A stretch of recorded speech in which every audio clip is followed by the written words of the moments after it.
24 hours. Apartment blocks turned to rubble in Kiev. Tankers vanishing off Oman. 96 bodies counted in a single Indian state. A Pope warning of annihilation. And the two most powerful men on earth shaking hands inside the Forbidden City while their nations rehearse a war. If you think the world feels louder, scarier, faster than usual right now, you're not imagining it. This is what one rotation of the planet just looked like. Start in Beijing, because nothing on Earth matters more than this room. The U.S. president flew out of China on Friday afternoon after 3 days of high-stakes talks with Xi Jinping. The choreography looked warm. She called it a constructive strategic relationship for the next 3 years and beyond. But strip away the smiles, and zero specific announcements emerged on trade, on Taiwan, on the war with Iran. 3 days. No deals. No breakthroughs. Then she delivered the line that froze the room. Taiwan, he warned, is the most important issue in China-U.S. relations, and mishandling it could create a very dangerous situation. Translation: if Washington miscalculates, the next confrontation is not over soybeans or chips. It is over an island where 100,000 troop invasion is rehearsed every single month. The handshake photo is global. The threat behind it is even more global. And the timing? Brutal. The American president walked into Beijing while U.S. and Israeli forces are openly at war with Iran. While American tariffs on Chinese batteries, drones, and rare earths are squeezing the global supply chain. While Taiwan is staging its largest live-fire drills in a decade. 3 superpowers, 3 flashpoints, 1 negotiating table. Diplomats called it the most loaded summit since Nixon. And it ended with a smile, a wave, and nothing signed. Now fly west to Kiev. President Volodymyr Zelensky confirmed Friday that a Russian missile strike on a residential apartment building killed 24 people, including 3 children. Rescue crews were still pulling families out of pulverized concrete as he spoke.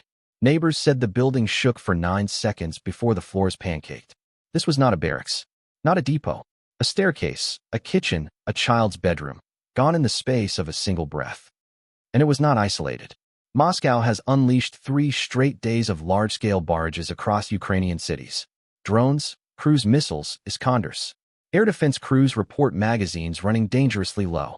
European leaders, already stretched thin, are now scrambling emergency Patriot shipments. The grim math is simple.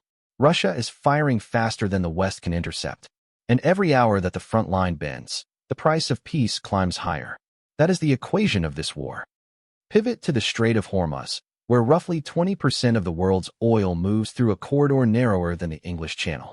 In the last 24 hours, a ship anchored off the United Arab Emirates was boarded, seized, and dragged toward Iranian waters. The crew is gone. The cargo is gone. Brent crude jolted on the news. Insurance premiums on Gulf tankers ticked up overnight. Energy markets are now pricing in something close to chaos. And the second hit came hours later. A separate tanker was attacked and sank off the coast of Oman. Sank, not drifted, not damaged. Maritime trackers say a debris field stretched for kilometers across calm water. Nobody has officially claimed responsibility, but every analyst is pointing the same direction. If Tehran is signaling, it is signaling loudly. And every extra dollar at the pump in Houston or Hamburg could trace itself back to those few square miles. Meanwhile, a secret nobody was supposed to know. Israel's Prime Minister's office admitted he quietly visited the United Arab Emirates during the Israeli-American war with Iran. The UAE flatly denied the trip ever happened. 2 allies.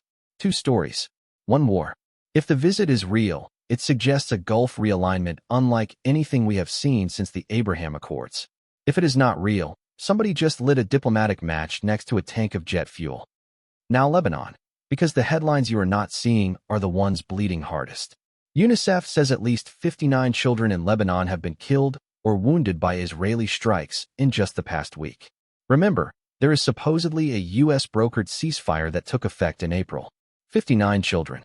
After a ceasefire, the agency is begging for unconditional protection. The diplomats are mostly quiet. The world's attention is everywhere else. So the count keeps climbing. In Jerusalem, marchers near the Damascus Gate openly chanted death to Arabs and may your villages burn. It was the 59th anniversary of the capture and annexation of East Jerusalem, and the march itself was state-sponsored. Cameras rolled as the chants echoed off ancient stone.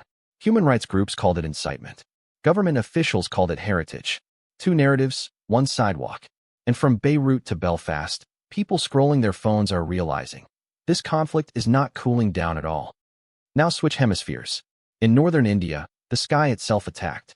Dust storms slammed into Uttar Pradesh with hurricane-force gusts, followed by torrential rain and lightning that killed at least 96 people in a single day. More than 50 others are now in hospitals. Roofs ripped off, billboards turned into blades, power towers folded like paper. Even the Russian president sent condolences. When a wartime leader pauses to mourn a storm, that storm was genuinely historic. From the Vatican, a different kind of warning. Pope Leo XIV stepped to the microphone and said that global investments in artificial intelligence and high-tech weaponry are leading humanity into, quote, a spiral of annihilation. He called for peace in the Middle East and Ukraine. This is the first pope of the AI era using the most loaded word in his moral vocabulary, annihilation, and aiming it squarely at Silicon Valley and the Pentagon. And he is not exaggerating. Defense budgets for autonomous weapons have roughly tripled in 5 years. AI-piloted drones already swarm over Ukrainian trenches. Pentagon contracts for machine learning targeting systems hit record highs this quarter. The Pope's message lands in a week when a Russian strike pulverized a Kyiv apartment block, when ships are being sunk by unknown actors, and when Beijing and Washington pretend to smile through clenched teeth. Annihilation, he warned. Listen or do not. Now one fragile flicker of hope. In Amman, Jordan, after 14 weeks of negotiations, Yemen's internationally recognized government and the Iran-backed Houthis agreed to free more than 1,600 detainees. 1,600. The largest single prisoner swap in Yemen's 11-year civil war. Most are men who have not seen direct sunlight in years. Many will walk back into villages that no longer exist on any map. It is not peace. But in a week like this, it counts. Over in Vienna, Eurovision is happening, and 5 countries are openly boycotting because Israel is competing. A song contest just became a foreign policy fault line. Producers are scrambling, sponsors are nervous, and millions still tune in because in a week of bombings and summits, 3 minutes of glitter still moves more eyeballs than any UN speech ever could. Soft power, hard politics. The same battle, just wearing sequins. Even Eurovision cannot escape the war. In Kazakhstan, the president signed a decree ordering artificial intelligence into the country's secondary education system. Every classroom, every subject, every student. While Western politicians are still arguing whether kids should even be allowed to use chatbots, an authoritarian state is going all in. If this works, Kazakhstan leapfrogs an entire generation. If it backfires, a whole cohort gets quietly reshaped by algorithms. Either way, the experiment just went live on 20 million people. And India is moving fast too. The Prime Minister launched a 5-nation tour Friday, hitting capitals across Europe and the Gulf to lock in trade deals, energy contracts, and defense partnerships before the US-China collision reshapes everything. Delhi sees the window closing. Other middle powers, Turkey, Brazil, Saudi Arabia, South Africa, are sprinting through the same door. The old world order is being repriced in real time, and nobody wants to be last in line. Step back. Look at it all together. A nuclear-armed summit ending in silence. A capital city under missile attack.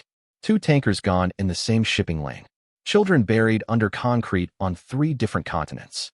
A pope using the word annihilation. A song contest fracturing a continent.